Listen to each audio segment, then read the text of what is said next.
Hello students, welcome to my YouTube channel. हम लोग cellular structure और फंक्शन को डिस्कस कर रहे थे। वहाँ पे हम लोगों ने सेल के स्ट्रक्चर में नॉन ऑर्गेनाइज स्ट्रक्चर को पढ़ा था। उसमें हम लोगों ने सेल वॉल को डिस्कस किया था, सेल मेम्ब्रेन पढ़ा था, साइटोप्लाज्म एंड साइटोस्केलेटन। अब हम सेल के ऑर्गेनाइज स्ट्रक्चर को डिस्कस करने लगे हैं। अब वो उन ऑर्गेनाइज का सेल में क्या क्या फंक्शन है, वो ऑर्गेनाइज सेल में उनका क्या रोल प्ले करते हैं, तो अब हम उनको वन बाय वन पढ़ेंगे। फर्स्ट ऑफ ऑल है हमारे पास है nucleus.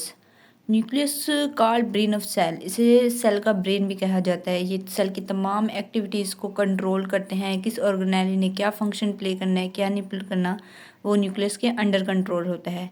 Nucleus double membrane bounding organelle है। देखिए, हम लोग बहुत सारी ऑर्गेनेलीज को आगे पढ़ेंगे। वहाँ कुछ जो होंगी वो सिंगल मेम्ब्रेन बाउंडेड होंगी, उनके दरमियान सिर्फ सिंगल लेयर होगी, और कुछ जो होगी वो डबल मेम्ब्रेन होंगी, और कुछ जो ऑर्गेनेली होंगी उनके दरमियान कोई मेम्ब्रेन ही नहीं होंगी, कोई भी उनके दरमियान मेम्ब्रेन नहीं होगी। तो न्यूक्लियस इनमें क्या है, डबल मेम्ब्रेन बाउंडेड ऑर्गेनेली है। ये ऑर्गेनेली जो है, इसकी जो मेम्ब्रेन है वो डबल है। अब हम न्यूक्लियस को लोकेशन ऑकरस ये कहाँ कहाँ पाया जाता है on the basis of type of cells. Cell की टाइप की बुनियाद पे हम पढ़ेंगे कि न्यूक्लियस कहाँ कहाँ होता है। फर्स्ट ऑफ ऑल है यूकैरियोटिक सेल। यूकैरियोटिक सेल में हम लोग पढ़ते हैं कि हम लोगों ने पहले भी पढ़ा था कि इसमें न्यूक्लियस प्रेजेंट होता है। इसका मतलब ही यही है, eu mean true and karyotic mean nucleus mean true, nucleus present होता है। तो so prominent nucleus occur in eukaryotic cell. Prominent होता है न्यूक्लियस यूकैरियोटिक सेल्स में, लेकिन प्रोकैरियोटिक सेल में नहीं होता न्यूक्लियस प्रेजेंट प्रोमिनेंट। देखिए यहाँ पे न्यूक्लियस तो एब्सेंट है, लेकिन प्रोकैरियोटिक मेम्ब्रेन या प्रोकैरियोटिक सेल्स में जो है वो जेनेटिक मटेरियल प्रेजेंट होता है, डीएनए प्रेजेंट होता है वो सेल, उसके दरमियान न्यूक्लियस कोई बाउंड्री नहीं होती, वो खुल्लम खुल्ला साइटोप्लाज्म में होते हैं। अब देखें, यूकैरियोटिक सेल में हम टू टाइप्स के पढ़ते हैं आगे सेल। एक होता है एनिमल सेल, एक होता है प्लांट सेल। अब एनिमल सेल में जो न्यूक्लियस है वो सेंटर में होता है, सेल के सेंटर में न्यूक्लियस है। जैसे कि ये यहाँ पे है, ये सेल है, सेल के सेंटर में न्यूक्लियस है, और जो वैक्यूल है वो साइड पे है। जबकि प्लांट सेल में जो न्यूक्लियस होता है वो एक साइड पे होता है, ये पुश किया हुआ है, ये लार्ज वैक्यूल है, इसने न्यूक्लियस को पुश किया होता है साइड पे। जब प्लांट छोटा होता है, जब उसकी ग्रोथ जो होती है वो चल रही होती है, तो ये जो वैक्यूल्स जो होते हैं वो छोटे छोटे होते हैं। फिर ये एट अ टाइम जो होते हैं ये सब इकट्ठे होके एक बड़ा वैक्यूल बना लेते हैं, और जो वो होते हैं वो न्यूक्लियस को एक साइड पे पुश कर देते हैं। तो प्लांट सेल में जो न्यूक्लियस होता है वो एक साइड पे होता है, pushed in side due to the formation of large vacuole. बहुत बड़ा वैक्यूल होता है जिसकी वजह से जो न्यूक्लियस होता है वो एक साइड पे पुश हुआ होता है। देन है हमारे पास कंपोजिशन। न्यूक्लियस की कंपोजिशन क्या है? इट इज़ अ कवरिंग और पैक विच कवर और पैक द न्यूक्लियस। ये एक कवरिंग होती है, एक पैकिंग होती है जिसने न्यूक्लियस को कवर किया होता है। किसने? न्यूक्लियर इन्वेलप ने। Nucleus is surrounded by a double membrane called nuclear envelope. Nucleus की जो मेम्ब्रेन है, जो डबल मेम्ब्रेन है, उसे न्यूक्लियर इन्वेलप कहते हैं, जिसने न्यूक्लियस को सराउंड किया होता है। सो nuclear envelope is a double membrane bound. और देन हम पढ़ेंगे न्यूक्लियर पोर्स। अब ये जो हम लोगों ने अभी पढ़ा कि न्यूक्लियस जो होता है वो डबल मेम्ब्रेन से सराउंडेड होता है। अब उस मेम्ब्रेन जो डबल मेम्ब्रेन है उसमें, जिसे हमने न्यूक्लियर इन्वेलप कहा था, उसमें छोटे छोटे से टिनी पोर्स होते हैं, छोटे छोटे से सुराख होते हैं, जो that enable to act as a semi permeable membrane. ये भी सेमी पेरिएबल मेम्ब्रेन की तरह एक्ट करती है न्यूक्लियर इन्वेलप भी। किसके थ्रू? न्यूक्लियर पोर के थ्रू। ये कुछ मॉलिक्यूल्स को न्यूक्लियस के अंदर इंटर होने देती है जिन्हें न्यूक्लियस की ज़रूरत होती है। अगर न्यूक्लियस में राइबोसोम्स बन गया होता है तो फिर वो न्यूक्लियर इन्वेलप के थ्रू साइटोप्लाज्म में इंटर होता है। तो ये भी कुछ मॉलिक्यूल्स को इंटर होने देती है, कुछ के लिए ये बैरियर्स है। देन है nucleoplasm. Nucleoplasm inside nuclear envelope, a granular fluid is present called nucleoplasm। देखिए, हम लोगों ने न्यूक्लियस के अंदर जो फ्लूइड होता है, ग्रैनुलर मीन छोटे दानेदार टाइप का एक फ्लूइड प्रेजेंट होता है जिसे हम न्यूक्लियोप्लाज्म कहते हैं। अब न्यूक्लियोलस है। Nucleolus is a dark spot and it is the side where ribosomal RNA is formed.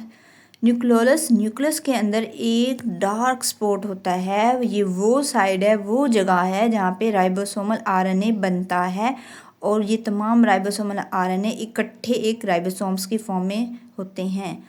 Nucleolus जो है उसे फैक्ट्री कहा जाता है जहाँ पे राइबोसोमल आरएनए बनते हैं, सिंथेसाइज मीन बनते हैं। देखें आरएनए 3 टाइप्स के होते हैं, राइबोसोमल आरएनए होता है, मैसेंजर आरएनए होता है एक, और ट्रांसफर आरएनए होता है।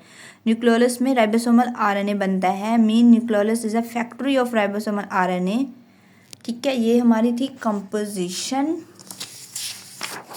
नेक्स्ट ये हमने स्ट्रक्चर बनाया हुआ है न्यूक्लियस का। ये देखें, ये हमारे पास सेल है, ये न्यूक्लियर इन्वेलप है, ये डबल मेम्ब्रेन है, ये छोटे छोटे जो सुराख हैं इन्हें हम लोगों ने न्यूक्लियर इन्वेलप का नाम दिया हो गया। ये न्यूक्लियोलस है, डार्क स्पॉट है जहाँ पे जो राइबोसोमल आरएनए है वो बनती है। ये ग्रैनुलर न्यूक्लियोप्लाज्म है, फ्लूइड है ये जिसे हम लोगों ने न्यूक्लियर प्लाज्म का नाम दिया गया, और ये न्यूक्लियर इन्वेलप है। ये हम लोगों ने ये स्ट्रक्चर बनाया हुआ है। अब आगे हमारे पास है क्रोमेटिन मटेरियल। ये क्या होता है? ये थ्रेड लाइक स्ट्रक्चर, धागे नुमा स्ट्रक्चर्स होते हैं। When cell is not dividing mean non dividing phase में होता है, इंटरफेस में होता है। ये पतले पतले से धागे नुमा मटीरियल होते हैं, स्ट्रक्चर होते हैं जब सेल जो होता है वो डिवाइड नहीं होता, और जब सेल की नॉन डिवाइडिंग फेस है उसे इंटरफेस कहते हैं।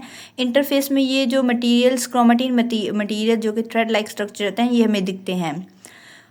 क्रोमोसोम्स क्या होता है? When the cell divide. अब हम लोगों ने क्रोमेटिन मटीरियल में पढ़ा था कि जब सेल डिवाइड नहीं होगा, जब सेल डिवाइड होगा these thread like chromatin material condense और unite to form the chromosomes. जब सेल डिवाइड होगा तो ये जो धागे नुमा छोटे छोटे से क्रोमेटिन मटीरियल और कंडेंस में इकट्ठे जुड़ जाते हैं, यूनाइट होते हैं, तो फिर वो क्रोमोसोम की शक्ल में आ जाते हैं, क्रोमोसोम बनता है। मतलब कि क्रोमेटिन मटीरियल क्रोमोसोम्स जो होते हैं वो सेम होते हैं, एक ही है, बस इनमें फ़र्क इतना है कि नॉन डिवाइडिंग फेस में वो अलग अलग हो जाती हैं, थ्रेड लाइक स्ट्रक्चर में होता है। जब सेल ने डिवाइड होगा तो वो सब इकट्ठे मिलके एक क्रोमोसोम बना देते हैं। Chromosomes are visible only during cell division. जी हाँ, जैसा कि हमने पहले भी कहा है कि क्रोमोसोम सिर्फ और सिर्फ तब हम देख सकते हैं जब सेल जो होगा वो डिवाइड होगा। Chromosome are composed of DNA RNA. ये मोस्ट इंपॉर्टेंट है, कंपोजिशन है क्रोमोसोम्स की कि क्रोमोसोम किससे मिलके बना होता है? DNA and protein. Most important है ये, एमसीक्यूज और शॉर्ट क्वेश्चन वाइज। अब हम देखते हैं इन प्रोकैरियोटिक सेल। हम लोगों ने वहाँ पे पढ़ा कि वहाँ पे तो न्यूक्लियस एब्सेंट होता है लेकिन जेनेटिक मटेरियल तो प्रेजेंट होता है, मीन क्रोमोसोम्स डीएनए तो वहाँ पे होते हैं ना। There chromosome is made up of DNA only and is submerged in cytoplasm. जो प्रोकैरियोटिक सेल के जो क्रोमोसोम्स हैं वो सिर्फ और सिर्फ डीएनए से मिलके बने हुए होते हैं, और साइटोप्लाज्म में सबमर्ज्ड मीन डूबे हुए होते हैं, सबमर्ज हुए हुए होते हैं। तो ये बहुत इंपॉर्टेंट है कि क्रोमोसोम जो यूकैरियोटिक सेल्स में होते हैं वो डीएनए एंड प्रोटीन से मिलके बने होते हैं, लेकिन जो क्रोमोसोम्स प्रोकैरियोटिक सेल्स में होते हैं वो डीएनए से मिलके बने हुए होते हैं। ये मोस्ट इंपॉर्टेंट है। तो ये था आज का हमारा टॉपिक। हम लोगों ने आज यहाँ पे न्यूक्लियस को डिस्कस किया। न्यूक्लियस क्या है? एक ऑर्गेनेली है जो कि डबल मेम्ब्रेन बाउंडेड है। इसे न्यूक्लियस को सेल का ब्रेन भी कहा गया है। इसकी हमने लोकेशन देखी, ये कहाँ होती है टाइप ऑफ सेल की बुनियाद पे। तो ये यूकैरियोटिक सेल में प्रेजेंट होता है, प्रोकैरियोटिक सेल में ये एब्सेंट होता है। यूकैरियोटिक सेल में, प्लांट्स एंड एनिमल्स में, एनिमल सेल में ये सेंटर में होता है सेल के, लेकिन प्लांट सेल में एक साइड पे होता है। साइड पे क्यों होता है? Due to large vacuole. उस लार्ज वैक्यूल ने न्यूक्लियस को एक साइड पे पुश किया हुआ होता है। फिर हम लोगों ने इसकी कंपोजिशन पढ़ी। न्यूक्लियर इन्वेलप है, ये वो डबल मेम्ब्रेन बाउंडेड जो है ये मेम्ब्रेन है जिसने न्यूक्लियस को कवर किया होता है। न्यूक्लियर पोर्स, इस न्यूक्लियर इन्वेलप में छोटे छोटे सुराख होते हैं जहाँ से चीज़ें अंदर और बाहर जा सकती हैं न्यूक्लियस और साइटोप्लाज्म के दरमियान से।